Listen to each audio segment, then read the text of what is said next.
Hello and welcome to the Eating Disorder Therapist podcast. I'm Harriet Frew, eating disorder therapist, here to support you in overcoming disordered eating and finding peace with food.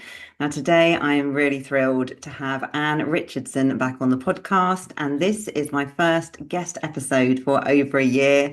So it's a very special one. I love Anne to bits, and she's also a good friend. So welcome, Anne.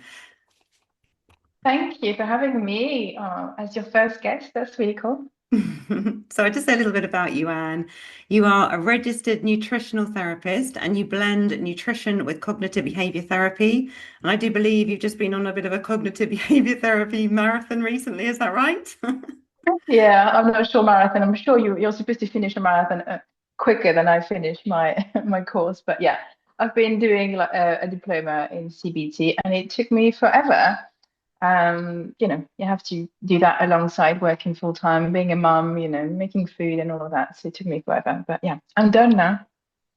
All done. Yeah, well done. And I guess it's kind of like a bit of a metaphor for eating disorder recovery, isn't it? That it's a bit of a journey sometimes, and along the way you probably felt like giving up, but you kept on going. And there were tears.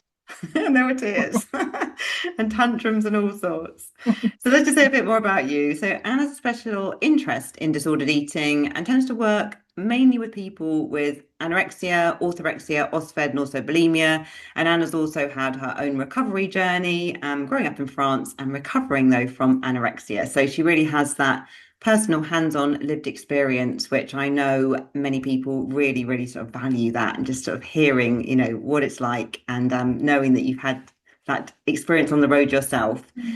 So today, Anne is talking about the eating disorder as a coping strategy. We're going to be talking a bit about motivation for change, managing weight restoration, particularly when you're underweight, can be a bit of a challenging old journey, can't it? And sort of navigating our way through all the different nutritional advice, which is overwhelming, isn't it, these days? Simple and complex all in one. So, welcome, Anne, again. Thank you for being here today. So before we launch in, Anne, like apart from finishing your CBT diploma and living a busy life and running your practice, is there anything you want to share with the listeners about anything that's kind of going on for you at the moment in your business? Um, Not really, but it's funny because we're almost in March now, and like in January is like New Year, New You, and everyone is doing all sorts of things, and I really haven't felt like that. I didn't feel like I wanted to do that, but I felt really like very much old me buried under a lot of sand, and then like it felt like it's been difficult to come out of that. And I was thinking this morning because this morning was actually beautiful. We actually had some sun. I was thinking that the weather has been so bad that I couldn't come out of that sort of depth of the winter and how it really affected me. So I feel like I'm it's January for me. I'm starting my new year. I'm emerging. I'm coming out of my cave and I'm feeling positive. We're very glad, Anne, to have you out of your cave and, here today. It does make a difference, doesn't it, the weather? I mean, no wonder the Brits talk about the weather all the time. I mean, does the same happen in France? Do you talk about the weather in France? Yeah, I think it happens everywhere. But yeah, we talk about the weather all the time as well. I mean, especially where I come from, because the weather is basically like in the UK. So, we've got plenty to talk about. I'm sure if it's sunny all the time, you don't have to talk about the weather. I don't know what you talk about. Don't know. It's so true. Anyway, let's kind of get into it. So, often with eating disorders, we sort of say, it's not about food, it's about feelings, and there's often more going on beneath the surface. So, could you say a little bit more about your take on that? Yeah, I mean, it's clearly not about food. I think the food just is a means mm, to no, I don't want to say to cope, but it's something we can do something about. The food is tangible, but it's never really about food. And I think that's kind of the first thing that I would like to understand when I have someone coming to see me. Usually they want to tell me all about their food, but I want to know what is the purpose of the eating disorder? Why did they first, and do they still feel like they need to control, use, abuse food in order to be okay.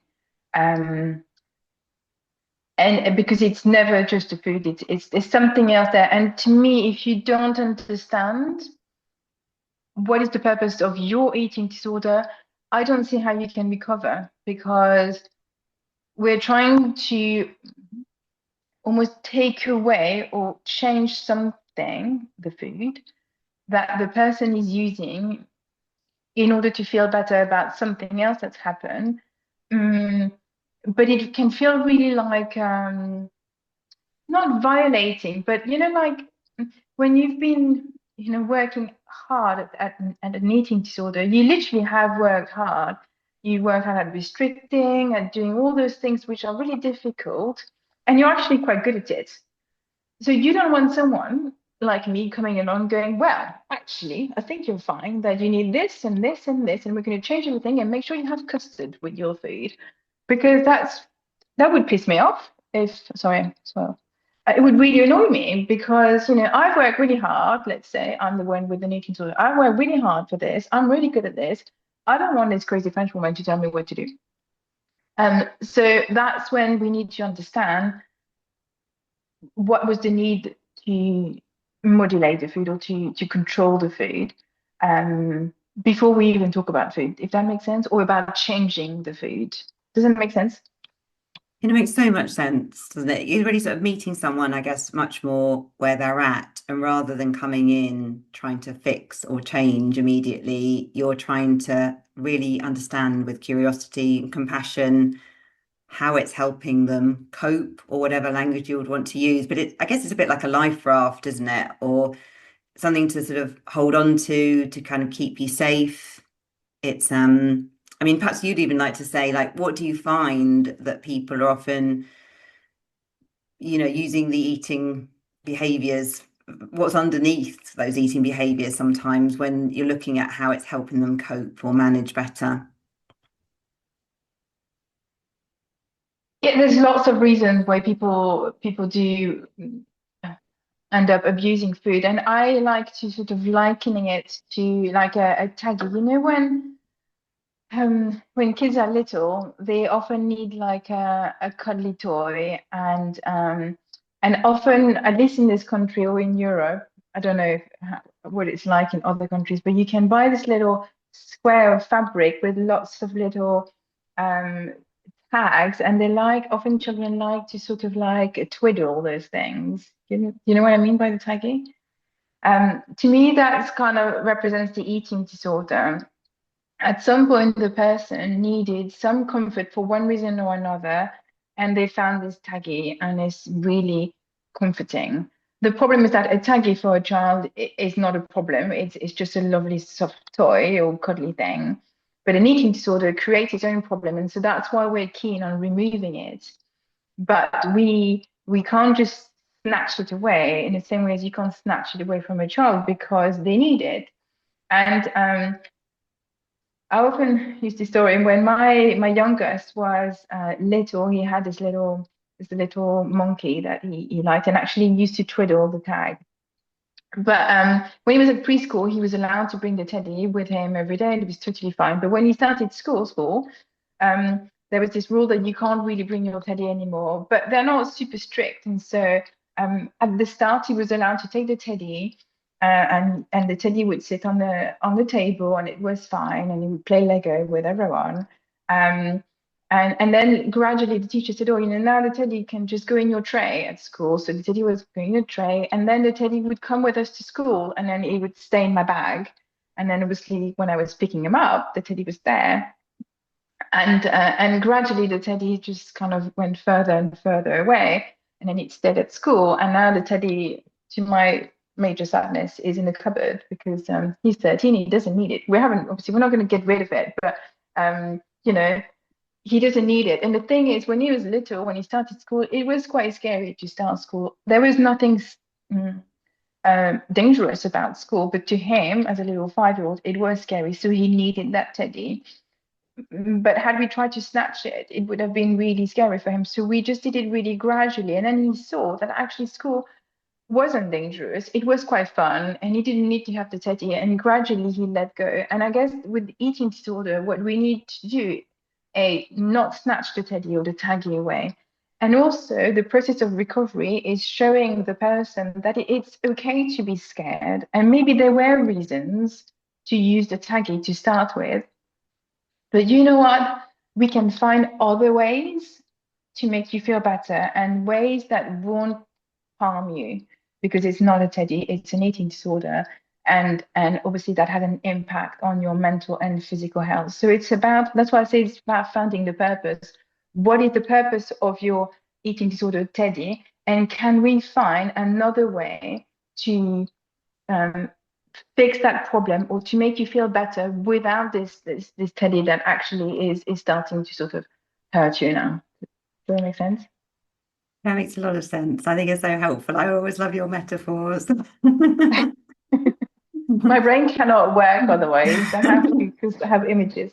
But yeah, and it's so helpful, isn't it, to think about sort of like letting go gradually, actually. And of course, it's scary, but that's okay. You can kind of deal with those feelings, and it's a gradual process. You haven't got to suddenly like drop the teddy and drop the eating disorder and abandon it overnight. Yeah, you don't have to become a grown up straight away because you start school. You're still a little kid and you need stuff. But gradually you are growing up and yeah, and when you're 13, turns out you don't need the teddy, you know. Yeah. So I guess because of we often need our eating disorder teddies, we're starting the process of Yeah. therapy.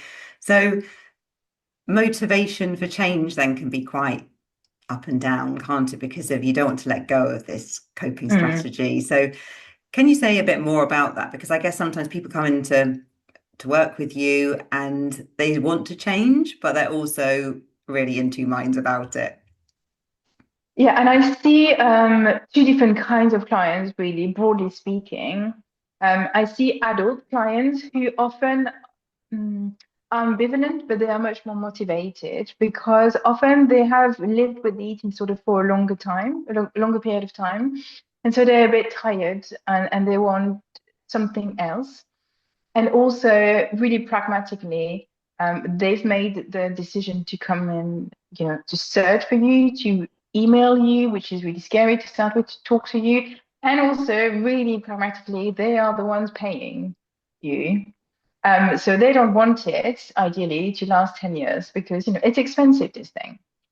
And then I have the teenagers who don't want to be there. Um, they think you're completely ancient. You don't have no idea what you're talking about, and you can't possibly know what they're going through because that's basically what a teenager is all about. No one understands you, let alone someone, someone like me. And they often think, like, don't take my teddy away, basically. And what they often do is that they think, consciously or not, I'm going to be nice enough, and this woman is going to go away after a while and my parents are going to be happy and then I can just go back to my old ways and it's really difficult. Those clients are difficult, but I really love them as well. I love teenagers. They're really lovely to work with, but it's harder and I often find myself having to work a lot with motivation with them or on motivation with them, and sometimes it can last, like a couple of months just on motivation because they just don't want to be there. And sometimes we have to draw the line and say, look, this isn't working. You're not totally ready for this. Doesn't mean you can't recover. It could mean that I'm not the right person. And I often say to people, look, find someone else potentially. Just so you know that you will find another Anne. It's unlikely that someone is going to say something differently, but they might say it in a way that works better for you. And please do that. The important thing is that you recover with me or someone else. But sometimes they leave it for a little bit, and then with time, they just go, actually, I do want to get better. And so they get back in touch. And sometimes motivation can be quite strong when they talk to you, and then 20 minutes later, not so much, or and then it can become strong, and then by the end, it's not so much. Just in one session, motivation can change. So that's why you have to be gentle and you have to give it some time. But we cannot drag someone, I think, into eating disorder recovery. There needs to be, if not motivation, I think curiosity. You don't have to be ready. I think a lot of the time we hear that, you have to be ready. I don't think you're necessarily going to be ready, but you have to be curious. Could my life be different? Could it be better? I think curiosity is important. And it's harder with teenagers because, because they are in their own head, invincible. And they think actually also because if it hasn't gone on for very long, they just think, it's working very well for me. I don't really know what the fuss is all about.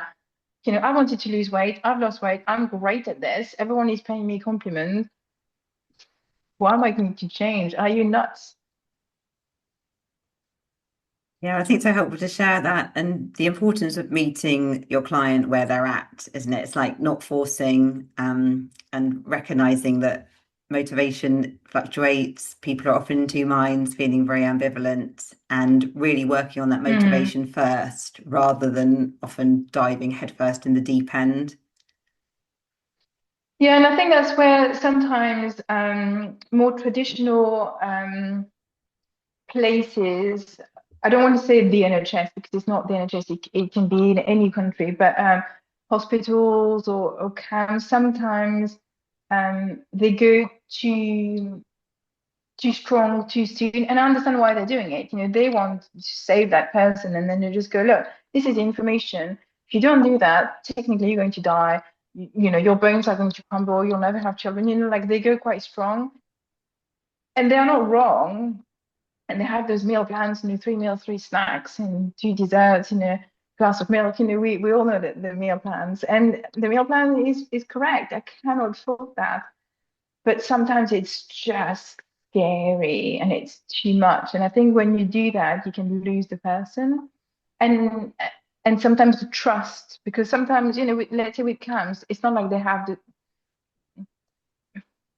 the choice as much as with me because it's private, but um, the trust can be lost, and that's when the young person can go automatically on autopilot to the session thinking, this person is just whatever, they don't know anything, when actually the person knows, but they're not listening. Um, that's often been my experience with people. Yeah, I think it's a great point, isn't it? And I think often in the NHS, and perhaps particularly working with teenagers, or particularly when the resources are just not enough as well, there's a lot of focus on the food, isn't there? And like you say, there's Mm, nothing wrong with that exactly, but if someone's not really ready, motivated for change, it cannot create a good, trusting, therapeutic dynamic for change, can it? And yeah, I think sometimes that can really put people off recovery. yeah. So, Anne, say a bit more about the need to weight restore when you're underweight, because I think often in eating disorder recovery, understandably, people might want to like listen to lots of podcasts, read all the things about thought challenging and emotions and all the stuff, but want to avoid the very thing that they often need to do. So, can you say a bit more about that? Yeah, I mean, often people essentially tell me, I want to recover, I really do, Anne, I want to recover, just don't want to put weight on. And I'm like, yeah, but that doesn't work like that. It doesn't work like that. I mean, sometimes it does, because obviously we all know an eating disorder doesn't mean you are underweight. There are lots of people who have eating disorders and they're not underweight. I do tend to see people who are underweight. Not all of them are, but a big majority of them. And in those cases, we do have to go via the weight restoration box, because if you're too underweight, it will have an impact on your cognition.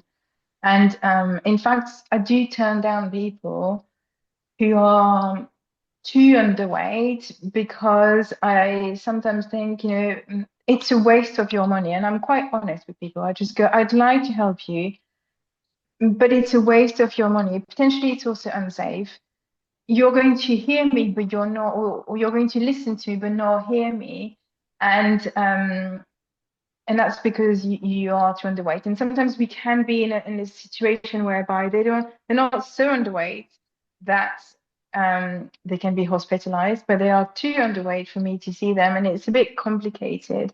Um, and essentially, if you are too underweight, your brain doesn't work as well, and you can't make the right links. And so we can talk to you until the cows come home, but it's going to be difficult for you to really for this information to sink in. Um, yeah, it's still really important to weight restore, and how do you do that is complicated, and it depends on the person. But it always is done through eating. That's the slight problem.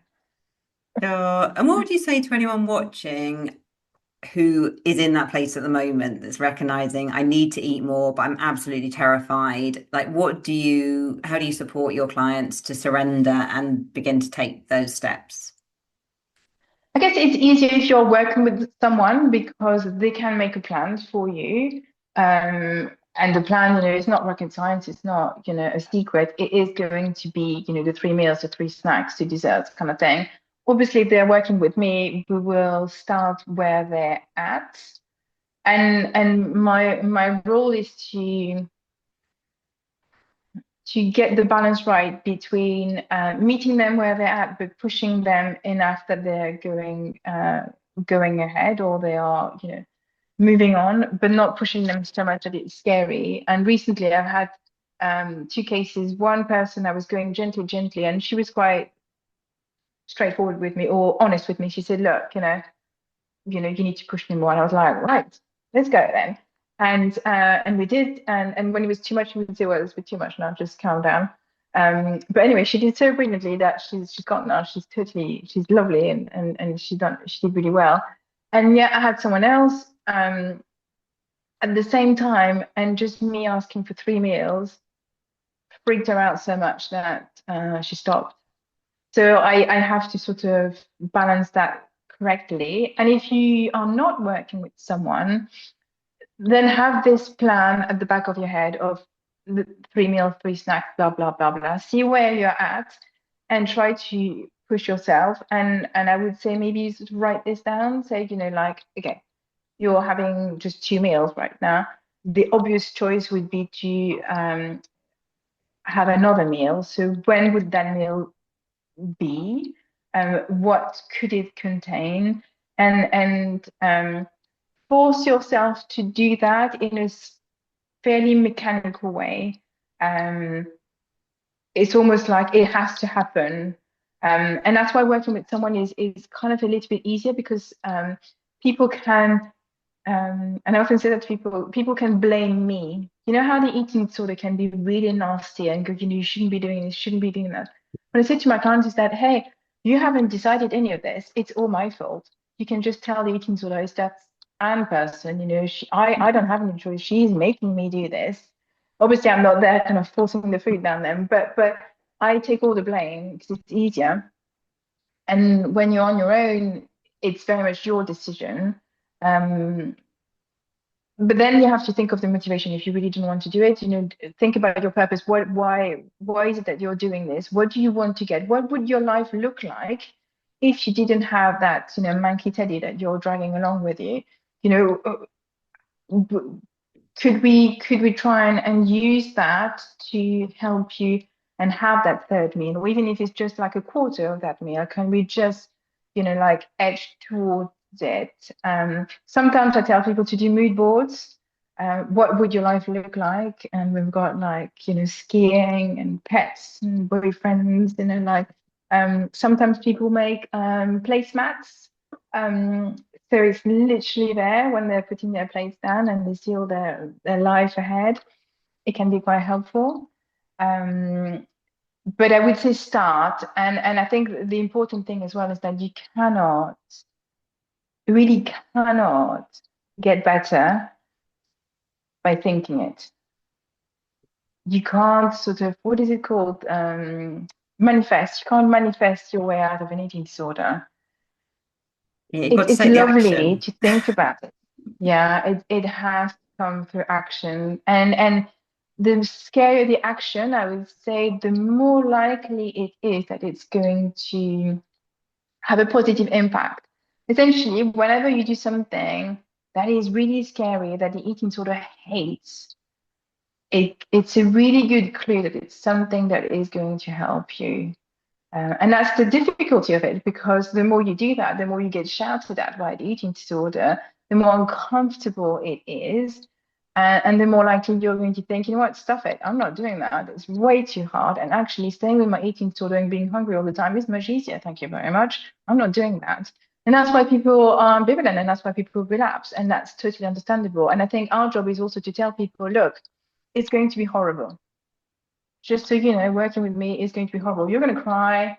I always say to people, provided I don't cry, we're okay. But you're going to cry. You're going to hate me. You're going to feel rubbish. You're going to feel rubbish. But I promise you, life is better on the other side. I promise you that, and I maintain it. I would never go back to my eating disorder. I'm having way too much fun now. I love food, there is no way. And even though I talk to people about, like restricting all the time, I don't have this because I know what life can be when you're recovered. But it is hard, and you have to be strong. And ideally, you need a support system because it's so hard. You know, if you could have someone to, not rely upon, but a shoulder to cry on, people who can sort of hold your hand, it really helps. So again, teenagers have this. Usually they have lovely parents who are there and who support them. But also I see people with lovely wives, lovely husbands who help, friends who help out. All these people are really, really important. They are part of your team as well, your support system. Yeah, no, thanks for that. And I love the placemat idea and having something very visual because you need to be constantly reminded, don't you, of Yeah. why you're doing it. Yeah, sometimes Mm. people use post-it notes. So I've got a client who has loads of post-it notes in her house, and yeah, just remind herself, because I can't be there all the time. So little snippets of things that I tell her, she writes them on a post-it note, and then she puts them in her house, and that's quite helpful. Oh, no, I love it. So, Anne, say a bit more about nutritional advice, because I guess if you go on social media these days, you can learn how to eat like a carnivore or I don't know, follow some obscure diet or fast or Oh, so like how do we deal with all of this information in this age and recover? yeah, I mean, ideally we wouldn't be on social media, but at the same time, it wouldn't solve the problem. You and I, I'm afraid, are old enough that we managed to have an eating disorder without Instagram. So, it did exist before. Um, so that's not the answer. And there are lots of good things on social media. I would say, to me, nutrition is actually really, really simple. I often joke when I do talks that I studied nutrition for 3 years, and I can summarize it just like this, which is you need to eat um, a bit of everything, not too much, not too little. That's it. That's all you need to know. That's it. Done. You're better now. Um, that's my philosophy when it comes to food. Um, The complicated part, so that's the simple part. The complicated part is there is no black and white in nutrition. So often people ask me questions and they go, "What do I do this or do I do that?" And always go, "It depends. It depends." And I think for me, the important thing with nutrition is frequency and also intention. Do you do this? Why do you do this? Sometimes it's okay, I think, to skip a meal, not if you're in recovery, if you're like a normal eater. If the intention isn't to lose weight, let's say, you had a really big lunch at 4 o'clock, because it was you went to the pub or something, you don't really want to have dinner at 7. I don't have a problem with that because the intention isn't to restrict. The intention is just there is no intention. I'm full. I'm not eating. That's fine. Mm, but if the intention is, or if you've had a big meal and you're not full and you're thinking, well, I've eaten too much and I shouldn't have had that, then the intention is different. Then I have a problem with it. So it depends. Um, is it okay for me to eat to have I don't know, a McFlurry? I don't know if that's still a thing. Like there's ice cream from McDonald's. I'm like, yeah, I mean, as per my rule, you can eat a bit of everything, not too much, not too little. I don't care what you're eating, frankly. Um, but yeah, it's super processed. It depends. If you're having one every day, maybe we need to talk about it. If you're having one and again because you think it's delicious, then I don't care.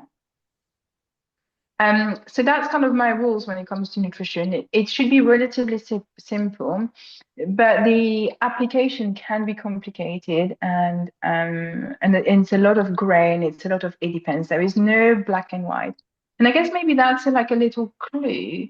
If you go on social media and you see someone who gives you black and white, I would say almost certain that you can unfollow that person, block them actually. It's easier. Because nutrition is just not like that. So if people tell you that you can only eat carnivore, no, or you should only eat, I don't know, eggs, or you should only eat edamame beans or whatever crazy things come out. I would say no. So it's not black and white. And my problem with sort of people on Instagram who talk about nutrition is they're often very much like one or the other, so very black and white. And then they make things very complicated for people because of that. They create problems, basically. The more simple you are with food, the fewer problems that you have. The more rules you have, the more problems you have. And also what I've noticed that people are very black and white because in a way they don't want the complexity of it depends. They often people would prefer to be told to never eat sugar again because it's toxic and your teeth will fall out. It's easy for them to do that because then they just go, I've got a strict rule and I can follow that. I don't like you with your own it depends moderation. I don't like you, lady, because it's too complicated. And I get that. But in the long run, what is more complicated? Never have sugar, so you can never have birthday cake or whatever, or have a little bit, or sometimes quite a bit because it's fun, and then have a bit less. What is going to be easier in the long run? And often the black and white is much easier to start with, but not in the long run. And between to start with and the long run, you have this kind of corridor where things can go very wrong. And that's when disordered eating happens and potentially eating disorders. And that's why I don't like the black and white people. Not people, like I like people, but black and white sort of version of nutrition because life just isn't like that. It's much more nuanced. I often joke, I think on Instagram, I always say that I'm like 50 Shades of Nutrition is just, it's always grey with me. Everything is grey. You've got to like grey. Yeah, so helpful, isn't it? And I think it's, going back to the eating disorder as a sort of coping, teddy survival thing, when it's black and white, I guess the rules feel safe, don't they? And in the short term, that can feel very comforting, but it's often not sustainable, is it? I think for most people, just to completely cut out a food group or to become a carnivore for the rest of your life. I don't know, peace and love to anyone No, that's doing it and thriving. But that's I the thing think also. Yeah, it's easy to start with and it's difficult. And also we have to question, is it even safe? Like, I mean, the carnivore thing, I can't remember the name of the guy, but there was this really famous guy who was really like the carnivore king. the liver king, And the liver king. yeah, and a few years after, he was like, yeah, actually, I realized it's not Um, so good for me. oh, there's a No, different one. great. I'm thinking the liver king that was Oh yeah, the liver king. attributing his muscles to the carnivore diet was actually on steroids. Yeah, I mean that's slightly different because he was lying the whole time, and he knew what he was doing. The other guy, I don't know what his name is because clearly I'm not following him. But no, he was really like he wrote a book and stuff. He's very much the carnivore guy. And then he was Oh, like, yeah, actually, then I had lots of problems, and I'm thinking it wasn't so good. And we were like, well, you made millions out of people buying your book, telling everyone that you should be just eating cows. That's crazy. How can you do that? it's not good, isn't it? No. Anyway, goodness. So, Anne, I mean, thank you so much for sharing all your wisdom. So helpful. So, could you tell people where they can find you if they want to get in touch with you after this episode? Yes, of course. So I'm on Instagram at the Eating Disorder Nutritionist. And I post what I like. So I don't necessarily follow mainstream. I don't know. I just yeah. I post what I think might be helpful, and yeah, I like fun. So sometimes it's a little bit crazy what I post, but not crazy, but I like to make fun of myself and fun in general. So yeah, it's not very serious, my Instagram account, and that's what I'm trying to say. And otherwise, my website is the eatingdisordernutritionist.co.uk, and you can find me there as well if you need some help. Okay, well, thank you so much, Anne. I'll just put the details in the show notes. Thank you. So thank you so much for being here, and thank you for listening and watching the Eating Disorder Therapist podcast. Do subscribe for more episodes, and there will be more guests coming soon.